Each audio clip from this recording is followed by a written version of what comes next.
We are now entering Covenant to King, part 11. And we'll start in Galatians chapter 4 and verse 21. It says this. I'm going to read just a little bit here. For it is written that Abraham had two sons, for the one by a bondmaid and the other by a free woman. But he who was of the bondwoman, and that's Ishmael, was born after the flesh. But he of the free woman, and that one is Isaac, was by promise. And then I'm going to read the first part of verse 24. Which things are an allegory? They are a type. And what they are a type of is the law and then grace, if you will. He goes on 24, for these are two covenants, one from Mount Sinai, and then he goes on and says later of the children of promise and so forth. But what was going on at this time in Galatia, there were some Jews that had heard that there were Gentiles being saved under Paul's ministry, but they didn't agree with it. They heard this, they were all shook up, and so they went up there to see, and they tried to convince the Gentiles that they had to become Jews first before they could be a follower of Christ. Well, Paul, he was right up against that, and he didn't like the legalism of the law, which I don't need it either. They couldn't keep it. I'm sure we couldn't keep it. But anyway, he goes on to say Abram was to cast out Hagar, if you will, and Ishmael.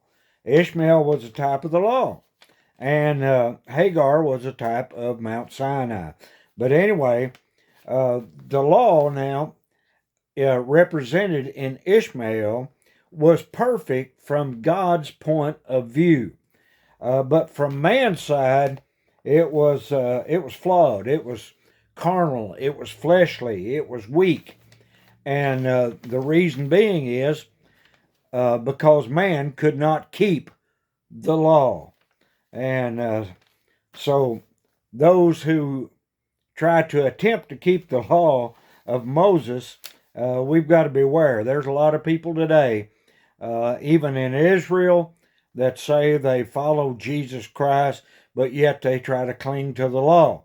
Well, the law and grace just do not mix. So we have to watch out for that, because a lot of people in Christianity today, and I use that word loosely, they are trying to resurrect the things of the Jews and the things of the law. Well, you're not supposed to do that, because law and grace do not mix. One reason is because Jesus came to fulfill the law of Moses, if you will. He says in Matthew 5:17-18, think not that I am come to destroy the law, says Jesus, or the prophets. I am not come to destroy, but fulfill. And this fulfill means to abundantly supply or to finish. It's kind of like in chapter 10 when we studied those dashes and so forth. A dash could be placed here between the nation of Israel's rejection of Jesus Christ then, and then he goes on to state, Jesus does, in verse 18, for verily I say unto you, till heaven and earth pass away, or pass, one jot or tittle shall in no wise pass from the law, till it be fulfilled. So there is a dash there, because the Jews lost their law, and we as a church age fit in there in the age of grace. And so that law is going to be reinstated to a degree during the millennial reign. So there is a dash in there. And where he says till heaven and earth past. That word is parachemia. It doesn't mean to be annihilated or done away with. It means to change from one condition to another. So we see at the end of that millennial reign, I believe it's at the end, some believe earlier, that the earth is going to be set on fire, and it's going to change from one condition to another. In other words, fire purifies. So anyway, that's during the millennial reign. The law is going to be reinstituted for the Jews during that time. They're going to have their temple, all of those things. But as we showed earlier, that temple is the steps are so many steps and so many pillars and so many stories and so many this or that. All of those things speak of Christ. So during the millennial reign, the Jews cannot do anything under that new law and that new covenant except they see Jesus Christ in every bit of it. And the millennial is a stage that is preparing the world through that 1,000-year reign for eternity after the earth is set on fire and purified by fire. Okay, next we go to Galatians 4 and 9. Galatians 4:9. Now here the analogy goes on further of Ishmael, and it's called the fleshly elements. Okay, that's as a type. Shows the law was weak and beggarly. Why? Why was it weak and beggarly? Because they didn't depend on faith per se, not very many of them, but they depended on the works of the law, that you had to do this and had to do that in order to please God. And so a lot of people still trying to do that today. They stumbled at the law. Okay, Romans 9:31-33 tells us that. Also, they stumbled at the law. And then Galatians 2:16 says, by the works of the law shall no man be justified. Wow. And that's interesting. And then Galatians 3:2 and verse 5 as well says, by faith, not the law. And then Galatians 3:10, for as many as are of the works of the law are under the curse. And that includes even part of the law. That's why we don't pick up the Sabbath or Saturday worship. You see, we worship on the first day of the week. You see, we don't worship those holy days and set those back up. Okay. Next, let's go to Romans chapter 8 and verse 3. Here is revealed the weak and beggarly elements of the law. In other words, flesh versus spirit. Paul's writing on the subject is the very bedrock, if you will, of our Christian faith. And note, we were first called Christians at Antioch. That's Acts 11:26. Now go to Acts chapter 15 and 1. Acts 15 and 1. Acts 15 and 1. All right.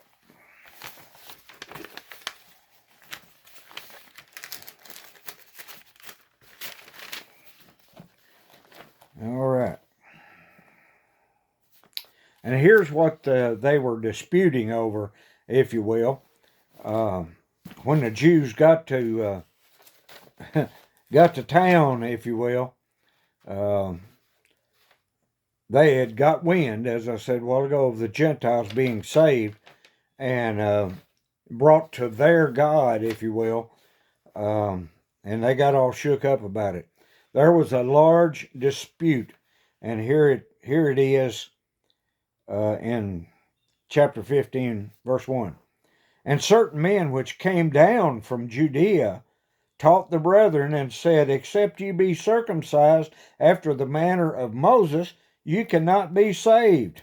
Look at verse 2. When therefore Paul and Barnabas had no small dissension, it was no small dissension, it was a big one, and disputation, not a small one, a big one, with them, they determined that Paul and Barnabas and certain other of them should go up to Jerusalem unto the apostles and elders about this question. And so, man, this was sometime afterwards. Acts 15:1. So the dispute. Now, evidently, these Pharisees that came were believing in Jesus. Remember, we studied of who Jesus was for salvation during this time of the law. And Christ was made of a woman and made under the law. We know that. And so during this time, the Pharisees under the law believed who Jesus was. That was one of the requirements for salvation. But they also tried to cling to the law. So here we have them showing up, and they tried to command it. I mean, they commanded that Paul and Silas be circumcised and or the rest of them be circumcised, or they couldn't serve the Lord. In other words, take on Jewish legalism, if you will, the law. So they tried to push it on them. Now let's go to Galatians 5:1. Galatians 5:1. And here's what Paul tells them in Galatians 5:1. Stand fast, therefore, in the liberty wherewith Christ has made us free, and be not entangled again with the yoke of bondage. Now he's talking about liberty or the grace of God, and not being bound up again with that yoke of bondage, if you will. Wow. So as soon as somebody says they're trying their best to keep the Ten Commandments, they are placing themselves under that yoke of bondage, that law. You see, Christ came to fulfill it, not to destroy it, because it is our schoolmaster to bring us to Christ. We see many types, antitypes, and so forth under the law. But also we see that we're under grace now. Wow. So here he calls it the yoke of bondage. Now, the Ten Commandments are of the law. And remember, we can't sweep the law under the rug because it's still important. Now, we don't depend on the works of the law. We use the law as our schoolmaster, if you will. We're told that over here in Galatians. But anyway, now, if we really and truly love Christ the way we're supposed to love him, we're not going to be breaking the Ten Commandments, if you will. So the law and the prophets hang on two commandments, is what we're told in Matthew. But anyway, the two aspects of love God, love your neighbor. 6:2 in Galatians says, bear the burdens of others, and you fulfill the law of Christ. Okay, when the love of Christ is operating in us, we cannot break the law of Moses. Why is that? If you really love somebody, you won't be backbiting them, talking about behind their back. You won't steal from them, and so forth. So grace and the love of God covers a lot of that, if you will. Let's go to Acts 21 and 27. Acts 21 and 27.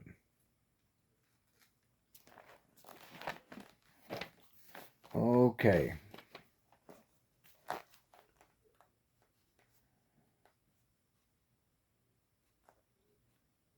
Okay, still talking about law and grace. And if you know anything about your Bible, you realize that the mentality of the Jews, all the way through Paul's ministry and even up into our day, if you will, claim that they're the only ones that has the true key, to communicating with God and so forth. Okay, they just can't take the idea that we are uh, God's people as well now. Maybe not be His chosen people per se like they are, but we have a higher standard, if you will, and that's through grace. But anyway, um, let's go on. To put a Gentile on the same level as a Jew, if you will, is anathema to them. That is something accursed, if you will. Now, Paul in Acts here, 21 through and 27 through 30, remember that they had beaten Paul and just almost killed him, and the Romans came in and stopped it, and they were taking him out, and he as they're going up the stairs and this crowd of Jews around, he says, "Wait a minute." He asked the soldiers to hold it just a minute. I want to talk to these people. And so he waved with the hands to get their attention. And when they kind of calmed down, he had their attention. He begins to tell them about himself, about all the things pertaining even to them. But when he got to the part where the Gentiles are no different than the Jew in the way that we're saved today in this age of grace, man, when they heard the word Gentile, they went nuts again, if you will. And so they wanted to put him to death. But he even spoke to them in his Hebrew language. Why? Because Paul was a Jew as well. So this is why, too, that you don't see Peter reaching out to the Jews since the time he went to the house of Cornelius. This is some 12 to 14 years after he went to Cornelius' house, and we have no record of him going to any other Gentile anywhere because he was afraid of the Jews, evidently. And so Paul had to confront him on this. So he wasn't reaching out. But Peter did, by the way, in 2 Peter 3:15, I think it is, he vindicated Paul and Paul's message later on, before Peter's, or right before Peter's death, if you will. He vindicated Paul. He said, "You listen to what Paul had to say, and listen in all of his epistles." Peter even said some things are hard to be understood. You see, because had been steeped in the law, and he's now learning about the grace of God. So, can you imagine how Peter must have felt early on and during this time? My goodness. One more verse or set of verses, and that is Romans 3:19 through 20. Now, note the law was to those under the law. That's Romans 3:19, 20. That every mouth may be stopped, and all the world made guilty. Now, note, if you have not given your heart to the Lord, you had better keep the 10 Commandments without messing up. Because if you mess up in one little jot or tittle, you're guilty of all of it. And there's only one that lived under the law perfect and did not sin, and that was Jesus Christ. That's why we have to trust him and not the works of the law. We just can't do it. We can't be perfect, if you will, in that we make no mistakes. And also that the law saves nobody. No one is saved by the law. The law only revealed sin, if you will. Jesus said that on 2 commandments of love hang all the law and prophets. Matthew 22:40. So, We use the law as our schoolmaster to show us Christ and to lead us to Christ, to bring us to Christ, but we do not depend on the works of the law. We are now under grace, and we trust the grace of God. This has been Covenant to King, Part 11. Thank you.